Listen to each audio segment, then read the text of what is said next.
அனைவருக்கும் வணக்கம். நாம் சுப்பிரமணியர் பெருமான் அருளிச் செய்த ஞானம் 200 என்கிற நூற்தொகுப்பிலிருந்து பாடல்களை பார்த்து கொண்டிருக்கிறோம். இன்றைய பதிவிற்கான பாடல்களை பார்க்கலாம். அகத்தியர் பெருமான் சுப்பிரமணிய பெருமானிடத்திலே தன்னுடைய ஐயங்களை கேட்கிறார். கொல்லவென்று என் குருவே குமரநாதா, கொடியதொரு ஞானம் எல்லாம் கூர்ந்து சொன்னீர். அல்லவென்று தெய்வம் வேறில்லை என்றீர்.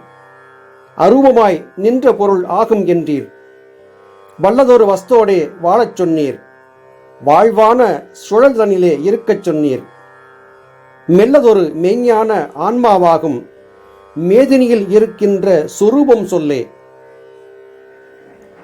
அகத்தியர் பெருமான் சுப்பிரமணியத்திலே கேட்கிறார், குருநாதா, எனக்கு நீங்கள் ஞானத்தின் நுணுக்கங்களை எல்லாம் சொல்லித் தந்திருக்கிறீர்கள். என்றாலும் இந்த ஆன்மா என்பது எப்படி இருக்கும், அதை பற்றிய விளக்கத்தையும் எனக்கு கொஞ்சம் சொல்லுங்கள் என்று கேட்கிறார். தெய்வம் வேறு இல்லை என்று சொல்லிவிட்டீர்கள். நீ இதுகாரம் கருதி இருக்கக்கூடியவர்கள் யாருமே தெய்வம் அல்ல, பராபரம்தான் தெய்வம் என்பதை பற்றி எனக்கு தெளிவாக சொன்னீர்கள். இப்பொழுது எனக்கு அது குறித்தான குழப்பம் என்னவோ தீர்ந்துவிட்டது.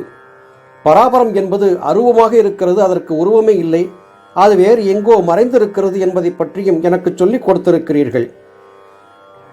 யோக சாதனம் பழகும் போது மும்மூலத்தை சரியாக கடைபிடித்து மும்மூலத்திலே பயிற்சி செய்யும்படியாக சொல்லிக் கொடுத்தீர்கள். சுழுமுனை வாசலிலே சுழன்று கொண்டிருக்கக்கூடிய வாசியின் சுழற்சியிலே மனத்தை நிலைநிறுத்தி அங்கேயே அமர்ந்திருந்து அடுத்த கட்ட பயணத்தை தொடங்கு என்றும் எனக்கு சொல்லிக் கொடுத்தீர்கள். இவை எல்லாமே எனக்கு ஓரளவு புரிந்துவிட்டன. இருந்தாலும் எனக்கு ஒரு ஐயம் இருக்கிறது. ஆன்மா என்றால் என்ன, அது எப்படித்தான் இருக்கும், அதற்கு ஏதாவது ஒரு எனக்கு புரியும்படியான விளக்கத்தை சொல்லுங்கள் என்று அகத்தியர் பெருமான் சுப்பிரமணியத்திலே விண்ணப்பிக்கிறார். சொல்லுகிறேன் என் மகனே, நன்றாய் கேளு. சூட்சமுள்ள ஆன்மாவும் சுருதி மார்க்கம் வெல்லுகிறேன் என்னாலும் சொல்லக்கூடா. வெட்டவெளியானதொரு சுரூபம் தன்னை அள்ளுகிற ஆணுமல்ல பெண்ணுமல்ல, அப்பனே அழியல்ல சொன்னேன் கேளு. தள்ளுகிற பெரிதல்ல சிறிதுமல்ல, தானாக நின்றவர்கள் தன்மைதானே. என் மகனே அகத்தியா, நீ என்னிடத்திலே சுலபமாக ஆன்மாவை பற்றி கேட்டுவிட்டாய். இந்த ஆன்மாவை பற்றி நூல்கள் வாயிலாக வெளிப்படையாக சொல்ல முடியாது, சொல்லக்கூடாது, சொல்லவும் இயலாது. ஏனென்றால் இது உணர்ந்து கொள்ளக்கூடிய ஒன்றாக இருக்கிறது அன்றி வார்த்தைகளால் வர்ணிக்கக்கூடியதாக இல்லை. பராபரத்தின் தத்துவத்தை அவரவர் நேரடியாக அனுபவத்தில் மட்டுமே அறிய முடியுமே அல்லாது எந்த காரணத்தை கொண்டும் வார்த்தைகளால் சுருதிகளால் சொல்லி இதை விளக்க முடியாது. இதை நீ அனுபவத்தில் மாத்திரமே உணர முடியும். வெட்டவெளியாக இருக்கக்கூடிய பராபரத்தினுடைய சொரூபத்தை, அதன் தத்துவத்தை அத்துணை சுலபமாக வார்த்தைகளால் சொல்லிவிட முடியாது. ஆண் பெண் அலி என்று சொல்லக்கூடிய எந்த நிலையிலும் ஆன்மா இல்லை. ஆன்மா என்பது ஆணாக இருக்கிறதா, பெண்ணாக இருக்கிறதா, அலியாக இருக்கிறதா என்கிற கேள்விக்கே இடமில்லை. எனவே இதை நீ புரிந்து கொள்ள வேண்டும் என்றால் உன்னுடைய அனுபவத்திலே வாசியை கொண்டு மாத்திரமே புரிந்து கொள்ள முடியும். சரி, ஆன்மா உருவத்திலே பெரிதாக இருக்குமா, சிறிதாக இருக்குமா, அது என்ன நிறமாக இருக்கும் என்பதாக எல்லாம் குழப்பங்கள், அடுத்த கேள்விகள் வரும். இந்த எந்த கேள்விக்குள்ளும் பராபரம் என்பது அடங்காது. ஆன்மா என்பதும் பராபரம் என்பதும் ஒன்றே. அது ஆணுமல்ல பெண்ணுமல்ல, அழியுமல்ல, பெரியதுமல்ல சிறியதுமல்ல, அது உணரக்கூடியதுமல்ல உணரக்கூடாததுமல்ல, வெட்டவெளியாக அருவமாக இருக்கிறது. அதை அறிவது என்பது அவரவர் சொந்த முயற்சியினால் அனுபவத்தினால் மாத்திரமே சாத்தியம் என்று இங்கே அகத்தியருக்கு சுப்பிரமணியர் பெருமான் சொல்லுகிறார். தானென்ற உள்வீட்டில் இருந்த ஜோதி தம்பிரான் தனையறிய வகையை கேளு. ஊனான முன் சொன்ன மூலம் உண்டாள் உத்தமனே, சோதிதனை உள்ளே காண்பாய். நானான நாதமதை அறிந்து கொண்டால் நந்தி கொழு இருக்கும் அங்கே நாடிக் காண்பாய். ஆனான அரூபவெளி தானும் தோணும் ஆதிவஸ்தை அறிவினால் அறியலாமே. அகத்தியா, நீ கேட்ட கேள்விக்கான விடையை அத்துணை சுலபமாக வார்த்தைகளால் சொல்லிவிட முடியாது.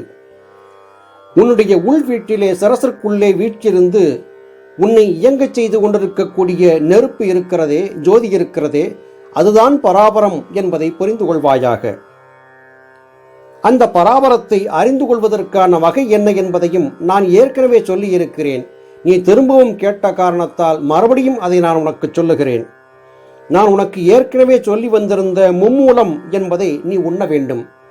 கண்டத்திலே ஒரு மூலம், சுழுமுனையிலே ஒரு மூலம், சிரசின் உள்ளிலே ஒரு மூலம் ஆகிய இந்த 3 மூலங்களையும் நீ சரியாக வாசி கொண்டு பயில வேண்டும். அப்படி நீ பயின்றாய் என்றால் உன் சிரசிற்குள்ளே ஜோதியை உன்னால் நிச்சயம் காண முடியும். அப்படி ஜோதியை காண்பதற்கு முன்பதாக செல்லும் பாதையிலே தடையாக இருப்பது, வாயிற்காவலனாக இருப்பது நந்தியின் கொலுவிருப்பிடம் என்று சொல்லக்கூடிய சுழுமுனை ஸ்தானமாகும்.